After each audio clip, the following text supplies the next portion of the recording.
Talkshow hari ini. Talkshow hari ini.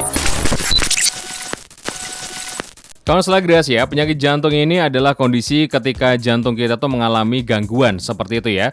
Jadi bentuk gangguan ini sendiri bermacam-macam, bisa berupa gangguan pada pembuluh darah jantung itu sendiri, katup jantung atau otot jantung. Penyakit jantung ini juga bisa disebabkan oleh infeksi atau mungkin kelainan ketika lahir gitu ya. Dan masih banyak faktor yang lainnya. Nanti untuk lengkapnya kita bakal tanya-tanya. Oke, langsung aja kita ke talk show hari ini. Talkshow hari ini. Talkshow hari ini. Selamat pagi Dokter Riki. Selamat pagi Mas Firman. Alhamdulillah. Apa kabar dokter? Alhamdulillah baik kabarnya. Oke, terus ada Pak Fendi juga.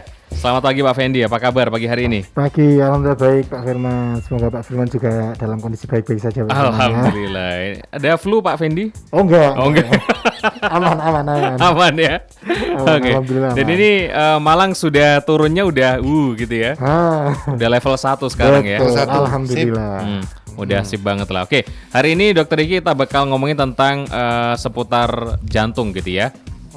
Ya, baik. Ini tentang kesehatan jantung itu sendiri atau mungkin penyakit atau mungkin gangguan atau mungkin resiko yang bakal terkena penyakit jantung itu sendiri seperti itu, Dokter Riki. Seperti apa penjelasannya? Kan kita tahu ya fungsi jantung bagi manusia itu sebagai penyokong hidup. Istilahnya pertama ya, selain paru-paru, otak itu kan. Jadi sangat penting sekali di mana fungsi jantung ini untuk memompa darah ke seluruh tubuh. Iya. Dari situ kita bisa juga mendapat asupan oksigen karena kalau peredaran darah kita lancar, oksigen yang dialirkan ke otak juga lancar sehingga kita tidak ada permasalahan untuk kesehatan kita seperti itu. Jadi fungsinya sangat penting. Oke. Jadi jantung ini vital ya, termasuk bagian yang sangat vital seperti itu. Karena jadi, jantung berhenti orang nggak hidup. Ya betul. Itu. Oke. Walaupun terkadang istilahnya kita pernah mendengar kematian batang otak. Jadi walaupun terkadang otaknya bermasalah, tetapi kalau jantung parunya fungsinya masih bagus, maka orang tersebut masih dikatakan hidup seperti itu. Kadang-kadang yang di orang-orang yang di ICU, di ICU kan ada yang keadaannya seperti itu. Yang jadi, koma seperti itu ya. Mereka jantung parunya masih bekerja dengan baik, tetapi fungsi saraf otaknya sudah tidak berfungsi dengan baik seperti itu. Jadi pendukung kita untuk hidup itu jantung, paru serta otak itu bagian yang sangat penting vital sekali di dalam tubuh kita. Oke. Seperti itu. Jadi artinya kalau jantung sama parunya masih berfungsi gitu ya. Artinya orang ini masih hidup. Ya, seperti betul. Itu ya, dokter ya. Waduh. Oke, ada pertanyaan-pertanyaan mungkin seputar masalah gejala nih, dokter. Gejala orang yang sudah mulai, ini jantungnya kayaknya sudah melemah nih atau mungkin fungsinya sudah tidak 100%. Itu contoh ciri-cirinya seperti apa?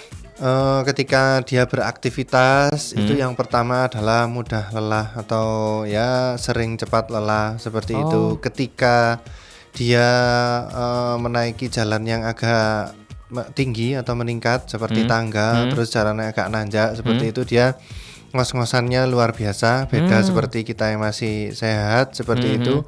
Juga disertai terkadang ada nyeri dada bagian sebelah kiri yang terkadang munculnya memang tidak signifikan atau tidak spesifik, tetapi bisa muncul sewaktu-waktu seperti itu pada saat si orang ini beraktivitas berat seperti itu.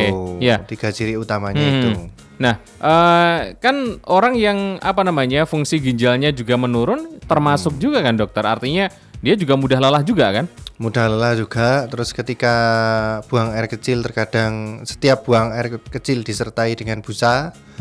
Berbusa sekali. Terus kemudian kalau sudah pada tahap yang ini kronis, yaitu kakinya itu bengkak seperti itu. Itu kalau yang ginjal gitu ya. Perbedaannya itu. Perbedaannya tapi kalau jantung dia fokusnya hanya napasnya terengah-engah ya. Keringatnya keluar banyak sekali. Padahal jalan yang dituju itu hanya sekitar satu atau dua 1 meter naik 1 meter aja lah gitu ya. Terkadang Itu udah ngos-ngosan gitu ya. kelelahan sekali begitu. Wah, ini jangan-jangan gitu ya. Perlu dicek. Perlu dicek gitu kan setelah Gracia ya kan? Nah. Oke. Nah, ini untuk menghindari sendiri dokter penyakit jantung ini ya kan untuk apa ya? Ya udahlah pencegahan lah seperti itu. Gimana kira-kira? Kalau untuk fase awal itu biasanya pemeriksaan yang dilakukan rata-rata kalau medical check up itu yang diperiksa yang utama itu EKG, elektrokardiografi, yang pasiennya tidur terus kemudian direkam jantung. Ya, jadi di sana tampak kalau misalnya ada irama jantung yang seperti sandi rumput itu, Mas Firman, mungkin bagi pendengar Sola Gracia pernah tahu, keluarga atau dirinya sendiri pernah diperiksa, yang gambarannya seperti sandi rumput itu bisa dibaca oleh dokter karena biasanya dokter dilatih dulu untuk membaca gambaran seperti itu. Oke, Jadi itu pemeriksaan yang paling dasar, namanya elektrokardiografi atau EKG atau ECG seperti itu. Itu pemeriksaan yang paling utama. Dan Gitu. itu grafik ini menentukan gitu ya. Iya, dari situ saja bisa ketahuan ada sumbatan atau tidak. Terus iramanya ini mengarahnya kepada bradikardi atau takikardi. Kalau bradikardi itu irama jantungnya terlalu lemah atau lambat. Terus kalau takikardi irama jantungnya cepat. Terus di antara kotak-kotak yang ada di sandi rumput itu teratur atau tidak. Kalau tidak teratur berarti sudah kemungkinan terbentuk sedikit sumbatan di pembuluh darah jantung. Oke. Seperti itu. Orang yang terlalu khawatir pada sesuatu, terkadang jantungnya juga meningkat. Ya, Ini berarti ada kaitannya dengan emosi juga, dokter? bisa secara psikis bisa. Dan pada saat ketika dia ketakutan mau diperiksa EKG itu tampak. Tetapi walaupun itu namanya iramanya irama takikardi, jadi irama jantung yang cepat. Tetapi walaupun irama cepat, kalau hasil bacaannya itu normal ya pasti kesimpulannya normal seperti itu. Oke, mau ketemu Gitu. calon gitu ya. Ya. Deg-degan. Terus Mau juga manggung. nah, kalau bradikardi jadi lawannya itu irama jantung yang sangat lambat atau Yeah. detaknya itu teratur lambat itu biasanya tidak semuanya tidak normal. Contohnya kita tanyakan dulu kepada pasien tersebut apakah profesinya. Kalau profesinya biasanya seorang atlet, contohnya atlet sepak bola yang sering lari rutin terus bulu tangkis yang sering dia ekstrim ya, itu memang denyut jantungnya dia cenderung lambat. Justru kalau lambat itu dia yang baik seperti itu. Oh gitu. Jadi kalau atlet dia denyut jantungnya di bawah 60 kali per menit jadi dalam 1 menit itu 60 kali, di bawahnya itu sudah dikatakan dia ini sudah benar-benar jantungnya terlatih banget. Jadi iramanya memang dia ini pelan tapi terlatih. Jadi memang untuk atlet biasanya seperti itu. Oke, Jadi tidak dan perlu khawatir. stabil gitu ya dokter ya. Stabil. Kalau Anda lari dikit aja udah ngos-ngosan, Nah, jangan itu. main sepak bola ya. Takut geblak namanya. Geblak pingsan, repot teman-temannya ya. Betul. Nah dokter, ini pada usia sekitar 20-an nih ya. Apakah perlu kita ini khawatir soal kesehatan jantung pada kemudian hari gitu?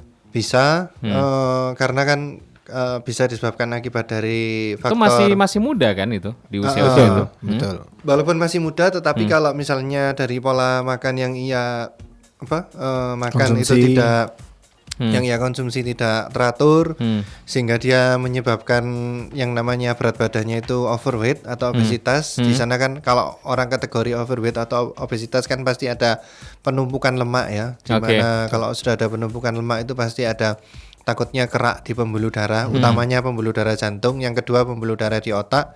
Itu bisa berpotensi untuk menyebabkan sakit jantung di usia yang semakin bertambah gitu. Oke. Usia 20 tahun pun kalau misalnya dari fisiknya sudah dikategorikan overweight atau obesitas, ditambah keturunan orang tuanya salah satu ada yang menderita sakit jantung, sudah perlu dilakukan pemeriksaan seperti itu. Artinya ini juga bisa terjadi karena faktor genetik juga. Ya Betul. bisa Oh. gitu. Makanya di Prodia ini Iya. ada pemeriksaan yang paling unggul nanti itu bisa mendeteksi dari usia yang muda berpotensi enggak untuk Oh, bisa gitu jadi ya. penyakit jantung seperti itu. Oke Pak Fendi, ini artinya masih dini pun bisa dicek di Prodia gitu ya. Untuk memprediksi, Pak. Oh untuk prediksi. Prediksi kira-kira oke. ke depan nih seberapa besar risiko kita atau pasien yang ke depan mengalami resiko serangan jantung. Jadi bisa Oke. kita cek sejak dini. Hmm. Nah, fungsinya kan kalau kita tahu lebih dini, kita bisa tahu nih nanti kan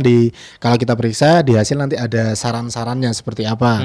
Kalau emang kita ada kemungkinan besar bisa terkena resiko, di situ kan ada saran apa aja yang perlu kita lakukan, aktivitas yang boleh dilakukan dan yang dihindari.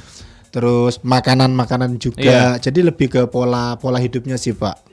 Kalau emang sudah ada risiko dari kita, lebih dini kita tahu kan lebih baik untuk mencegah ke depannya kayak gitu sih, Pak Firman. Iya. Terkadang orang mau ngecek ini udah jantungan duluan. Nah, kadang takut duluan. Ini nanti hasilnya kayak gimana? Akhirnya milih untuk lebih ya udahlah mending nggak tahu. Tadi Tahu dokter geblak nanti. dokter Iki sempat bilang kalau ditidurkan. Artinya apakah pemeriksaan ini harus kondisi orangnya ini tidur, istirahat atau gimana? Nah, betul. Itu Kalau- yang Oke, silakan. pemeriksaan pertama. Pak. Kalau orangnya masih normal-normal saja hanya untuk screening awal, dia ingin tahu kondisi jantungnya, detak jantungnya, itu cukup yang EKG. Tetapi Oke. ada lagi juga tahap yang kedua. Kalau usianya sudah di atas 38 atau startnya awal 38 tahun, itu sudah harus dilakukan pemeriksaan namanya treadmill. Jadi apa perbedaannya? Kalau EKG itu dilakukan pada saat pasien tersebut berbaring tidur istirahat.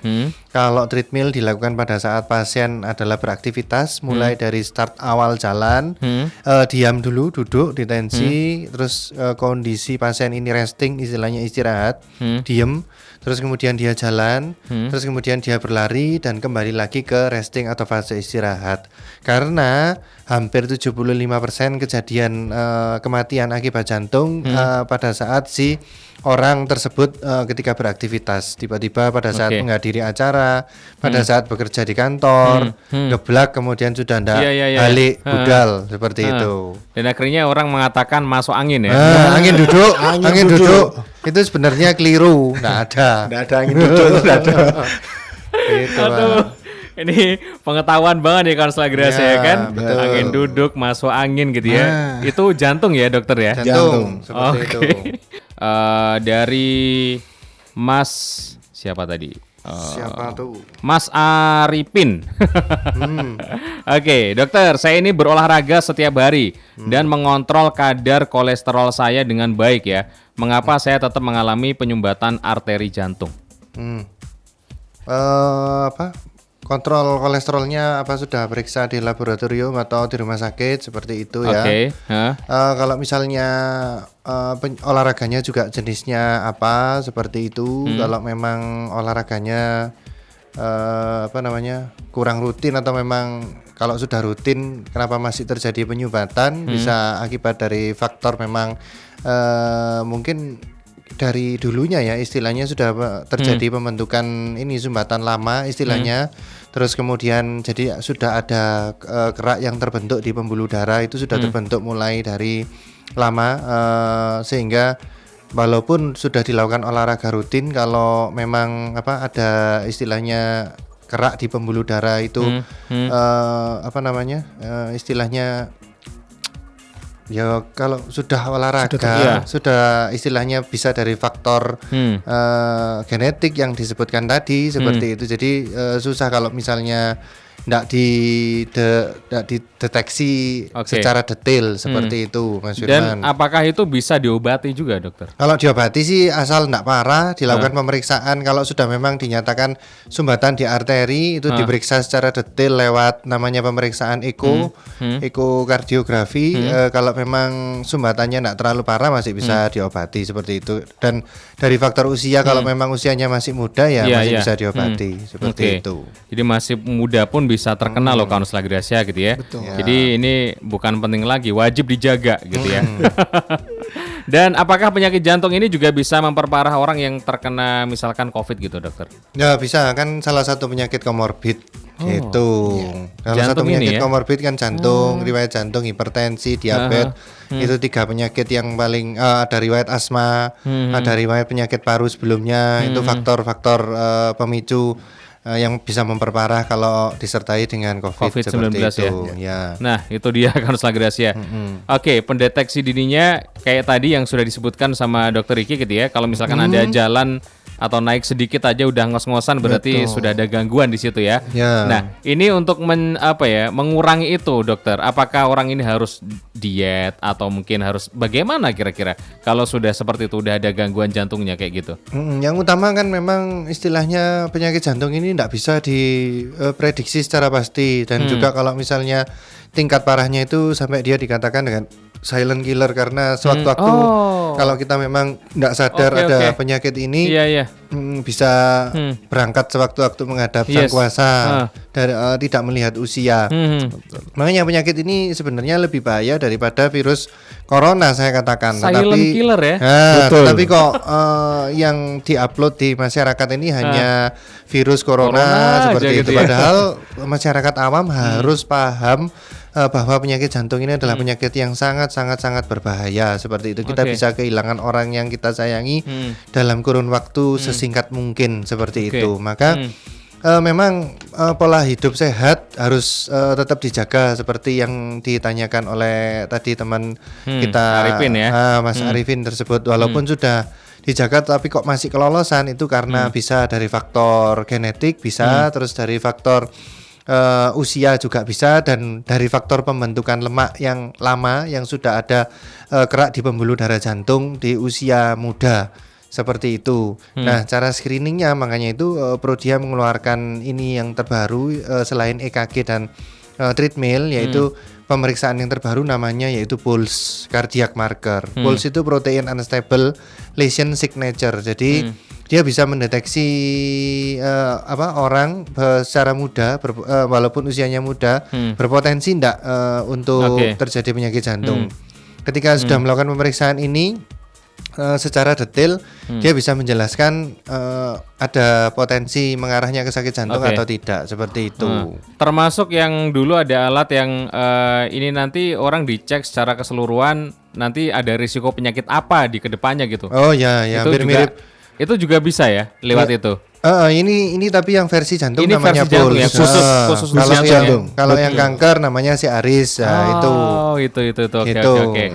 Nah, ini ada pertanyaan lagi dokter. Kan orang ini biasanya tuh mengarang pergerakannya dia sendiri supaya nanti mencegah penyakit yang ditakutkan sama dia gitu.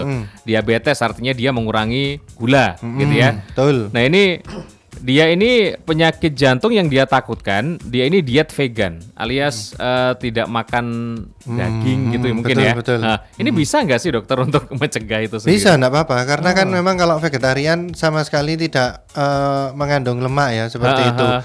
Cuman yang ditakutkan juga jangan diet vegan terlalu ekstrim ya. Karena yang ditakutkan adalah semua itu kalau berlebihan kan juga tidak baik. Jadi harus diimbangi juga dengan makan daging. Kita harus tahu apa efek sampingnya jika kita diet vegan terus, yaitu yang namanya HB, hemoglobin darah kita itu didapatkan dari asupan kalau kita makan daging merah, seperti itu. Terus dari konsumsi protein yang tinggi, maka asupan HB atau hemoglobin itu akan baik. Nah, kalau misalnya kita makan vegetarian terus, HB kita akan menurun, jadi istilahnya anemia, itu juga tidak baik untuk kondisi tubuh, seperti itu. Jadi sering pingsan, lemes, ngantuan. Kalau pas kuliah itu tidak konsentrasi, itu karena pengaruh hemoglobin yang menurun karena dari asupan makan yang dia vegetarian murni, begitu. Jadi harus imbang, walaupun dalam kisaran contohnya 1 bulan itu makan daging merah itu 2 kali itu tidak masalah. Terus seterusnya vegetarian itu. Jadi harus diimbangi. Kalau vegetarian murni sama sekali memang baik untuk mencegah adanya kerak-kerak di pembuluh darah jantung atau di pembuluh darah otak, menghindari stroke, menghindari serangan jantung mendadak, itu memang baik. Tetapi kita harus melihat kondisi yang lain, yaitu kebutuhan sel darah merah kita pasti akan menurun. Karena kita ini beraktivitas, apalagi yang masih muda, aktivitasnya banyak di luar, kita membutuhkan sel darah merah itu untuk ini diubah menjadi energi. Kalau asupan sel darah merah kita kurang didapatkan dari makanan, maka kita akan lemes itu tadi, seperti itu. Jadi sayuran tok juga nggak bagus gitu baik, ya. Iya, harus diimbangi gitu. Sapi aja suka lemes ya, tiduran terus ya dia ya. Karena vegan. Vegan dia ya, nggak makan daging. Terus yang dinamakan kayak semacam penyakit, kalau orang Jawa bilang sih penyakit kuning, dokter. Ini termasuk ini juga atau enggak? Kalau penyakit kuning kan beda. Beda Penyakit ya? kuning kan disebabkan karena virus Oh, hepatitis. virus ya. Oh, oke beda ya. Bukan karena ke jantung liver. ya. Oh, oke. Nah, ini denyut jantung yang tidak teratur. Ini mungkinkah termasuk bagian dari, waduh ini kayaknya ada penyakitnya nih. Ada sumbatan nih, gitu ya dokter ya. Dilihat dulu kalau memang Tetap dicek ya. iya, kalau memang kondisi tertentu, memang denyut jantung itu selalu tidak teratur. Bisa dikatakan ketika kita berjalan sedikit pasti akan ada peningkatan. Ke denyut jantung yang normal itu rate antara 60 sampai 120 seperti itu. Itu dikatakan normal. Jadi sewaktu-waktu ada di tengah 80, 88 terus naik lagi jadi 100 itu masih wajar. Makanya ada diciptakan jam smartwatch itu untuk Oke. mengontrol denyut jantung. Oh. Dari situ nanti bisa dilihat denyut jantung kita itu berapa. Kalau misal frekuensinya lebih masih di borderline 120 kali per menit, tidak masalah. 120, Nggak ada masalah ya. 80 itu masih dikatakan tidak teratur tapi dalam batas normal. Seperti itu. Karena memang denyut jantung manusia tidak akan stuck di 80 terus, 88, 90. Tetap Pasti berubah setiap ya? saat pasti berubah-ubah. Kita ngomong, kita bicara, terus kita kaget, terus kita makan, habis makan, terus istirahat tidur, selalu berubah-ubah denyut Oke. jantung kita, masih wajar. Jadi dilihat umurnya berapa, seperti itu. Terus kalau mau detail ya dilakukan pemeriksaan EKG itu paling dasar, paling murah. Seperti 120 itu. per menit ya dokter? Ya, 60 sampai 120. Di bawah 60 dikatakan denyut jantungnya kategorinya lambat atau bradikardi. Kalau lebih dari 120 takikardi. Denyut jantungnya cepat. Oke, artinya kalau misalkan kita sedang olahraga, kayaknya butuh juga ya, kayak smartwatch gitu ya, Ya, betul. supaya untuk ngecek juga nih. Untuk Ini ngecek, karena- kelewat batas nggak nih? denyut Kalau jantungnya? kelewat batas, apalagi orang yang Istirahat ya. bersepeda, kita harus istirahat dulu. Kita Betul. mengistirahatkan jantung. Kalau enggak, bisa terjadi serangan jantung mendadak. Oh, nah itu karena dia. akibat dari olahraga yang terlalu diforsir. Seperti itu. Oke. Jadi jantung bisa berhenti sewaktu-waktu kalau dia denyut jantungnya melebihi 120 kali per menit. Seperti itu. Maka yang dikhawatirkan itu ketika istirahat, ketika jantung itu perlu istirahat dan dia berhenti dalam kurun waktu sekian detik, kalau tidak ada orang yang tahu, dengan menyelamatkan si pasien ini, contohnya dengan dirangsang pijat jantung, maka bisa bablas seperti itu. Nah, makanya kenapa kok dengan metode yang terbaru dilakukan Oke. smartwatch itu untuk mengontrol itu, karena suatu saat pasti jantung itu kalau di forsir kinerjanya berat, dia pasti akan berhenti sepersekian detik, itu pasti. Bisa dol gitu ya. Nah, gitu. Bablas nanti. Bablas ya. Orang olahragawan aja bisa terjadi seperti itu kalau ya kan. Bahkan ada banyak sih video-video juga pesepak bola yang Sepak bola tiba-tiba biasanya. di lapangan tiba-tiba langsung drop terus meninggal gitu ya. Betul. Seperti itu konsagrasi. Itu berarti artinya dia sudah over, Ya. tidak bisa mengontrol gitu ya, dan terus diforsir. Iya, betul. Badan masih kuat tapi jantungnya yang Ya. tidak Betul. bisa mengimbangi seperti itu ya. Betul Oke. sekali. Nah, berapakah tekanan darah yang dianggap normal mungkin dokter di situ? Betul. Tekanan darah yang dianggap normal yaitu kisaran maksimal 140 per 90. Jadi untuk pendengar Sola Gracia itu untuk diingat adalah di batas 140 per 90. 140 90 itu sudah dikatakan borderline. Nah, di atas 140 itu harus dilakukan pengecekan rutin, bisa tiap hari, bisa juga ya 2 hari sekali, bisa dilakukan ke klinik atau ke rumah sakit atau ke puskesmas terdekat untuk kontrol tekanan darah. Jika Oke. tekanan darah itu dilakukan dalam frekuensi 2 minggu itu di atas 140 per 90, jadi 150, 160, bawahnya 90, 100 itu sudah dikatakan kategori hipertensi grade 1 atau stage 1, seperti itu. Jadi kalau bagi para pendengar, kalau misalnya masih di angka 130 itu jangan minum obat dulu. Jadi belum tentu kalau 130 per 80, 130 per 90 itu sudah, apalagi periksanya cuma 1 kali, sudah dipastikan hipertensi, itu belum ya. seperti itu. Bisa Bisa akibat dari dulu periksanya. betul. Tensi Bertahap. tinggi itu bisa dikatakan tinggi itu karena 1 dari psikis, 2 malamnya kurang tidur, yang ketiga kondisi sakit pasien kondisi sakit tensinya terkadang tinggi seperti itu. Jadi tidak bisa memastikan pasien itu hipertensi dengan satu kali pemeriksaan.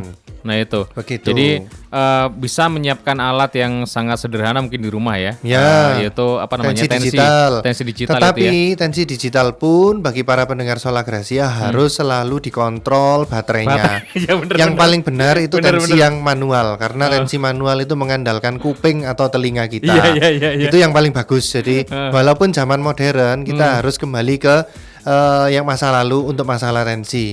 Jadi tergantung orang yang mendengar seperti itu.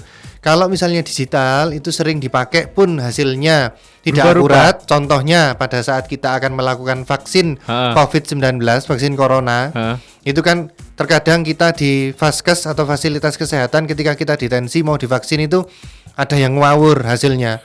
Kita tidak pernah punya riwayat darah tinggi ditensi sampai 150, 160. Nah, tetapi Beberapa kali mereka terjadi. tidak mengevaluasi baterainya ini tidak pernah diganti mungkin Iya. karena kan Iya, setiap iya. orang yang mau vaksin dipakai. Benar. Gitu, ndak ya itu sebenarnya harus kembali dibandingkan pada saat melakukan pemeriksaan para calon yang mau vaksin ini harus dibandingkan dengan yang manual berapa. Jangan percaya hanya tensi digital seperti sama seperti HP. Kebanyakan dipakai baterainya juga tidak baik, tidak pernah dipakai baterainya juga tidak baik seperti itu. benar-benar. Jadi harus sering dikontrol untuk Iya. pemakaian masalah baterai kalau digital yang dimiliki ya. di rumah. Biasanya kan yang paling simpel digital nih. Ya, setidaknya 1 bulan digantilah untuk baterai yang Baterainya tensi ya. digital gitu supaya Itu. hasilnya tepat dan akurat. Oke. Gitu. Dokter Diki, seseorang yang di situ sebagai orang yang pekerja keras dan seorang pecandu adrenalin kayak gitu ya, ini beresiko lebih tinggi nggak sih untuk penyakit jantung ini? Ya bisa saja, bisa saja karena saya katakan semua berpotensi untuk bisa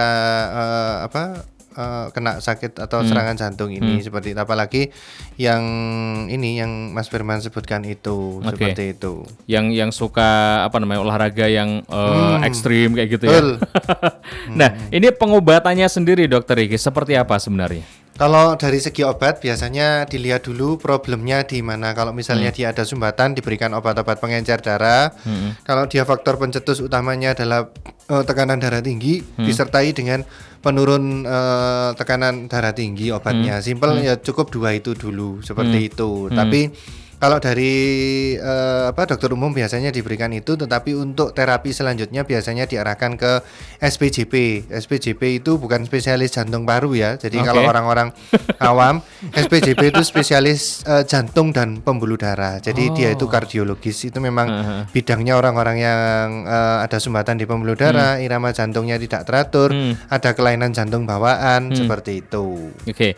Dan apakah mungkin bisa terkena serangan jantung meskipun tidak ada gejala apapun gitu? Misalkan ini tenang-tenang aja gitu, tiba-tiba gitu Oh, ada. sangat bisa. Lah itu banyak artis juga kita yang tahu meninggal Mendadak seperti itu gitu ya. mendadak ya. Padahal dia juga seorang atlet mungkin Bisa. seperti itu. Maka kita tidak boleh menilai hanya diri saya sendiri aman atau maka aman atau tidaknya harus dilakukan screening awal lewat kalau sekarang EKG dan yang namanya pulse ini seperti itu. Ada saudara yang pernah mengalami juga, dia dari kamar mandi cuman batuk, keluar kamar mandi pingsan, Udah bablas. Iya, gitu. gitu. Itu Betul. termasuk salah satunya ya. Yang tiba-tiba betul. tuh kayak gitu ya, Jadi dokter ya. yang perlu dibedakan untuk awam juga, kalau dia tiba-tiba langsung tidak ada, jadi istilahnya meninggalnya itu enak ya, istilahnya langsung bablas tidak Waktu ada, sholat biasanya ya kan. tidak ada apa-apa, itu faktor utama dari yang namanya jantung. Kan tiba-tiba berhenti gitu kan dokter. Kalau dia itu masih ngorok, Aha. ya terus kemudian tidak napasnya masih ada tapi tidak Darah sadar, tinggi. utamanya ngorok itu karena pembuluh darahnya Pembuluh pecah, darah pecah. stroke seperti itu. Jadi perbedaan gampangannya itu. Oke. Kalau langsung tidak ada sudah itu kemungkinan besar karena akibat serangan jantung. Karena kan Gitu. tiba-tiba, Betul. tiba-tiba berhenti seperti itu dokter. Ya, makanya dinamakan dengan Oke. silent killer. Nah, yang terakhir dokter, kapan kita harus ke dokter? Sebenarnya kalau ke dokter itu kalau sudah ada gejala, terus kemudian kalau pas MCU harus selalu disertakan pemeriksaan EKG. Seperti itu. Terus kalau dari pemeriksaan EKG itu sudah ditemukan adanya kelainan jantung, harus segera diobati supaya tidak terjadi serangan jantung atau kematian pada saat beraktivitas berat.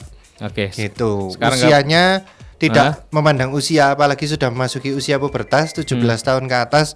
Kalau mau dilakukan pemeriksaan itu sudah bisa sekali seperti itu. Pak Fendi, Prodia sekarang.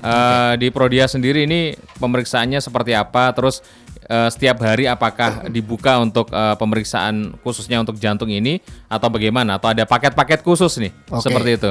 Jadi gini Pak Firman dan kawan salah Gracia. Jadi untuk di Prodia yang disebutkan Dokter Riki tadi ada pemeriksaan yang awal EKG itu bisa setiap hari. Nah itu sekalian tarifnya kurang lebih 150.000.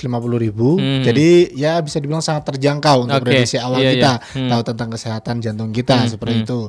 Terus yang kedua untuk treadmill juga setiap hari Senin sampai Sabtu, namun jamnya terbatas Bapak karena kan ada petugas khusus yang harus mendampingi dan didampingi oleh dokter juga untuk melihat kondisinya seperti itu Pak Firman. Jadi masih bisa di Senin sampai Sabtu untuk yang treadmill tarifnya sekitar 840.000. Terus untuk yang metode terbaru yang diinfo dokter lagi tadi itu kan ada pulse, itu pemeriksaannya lewat darah Pak Firman.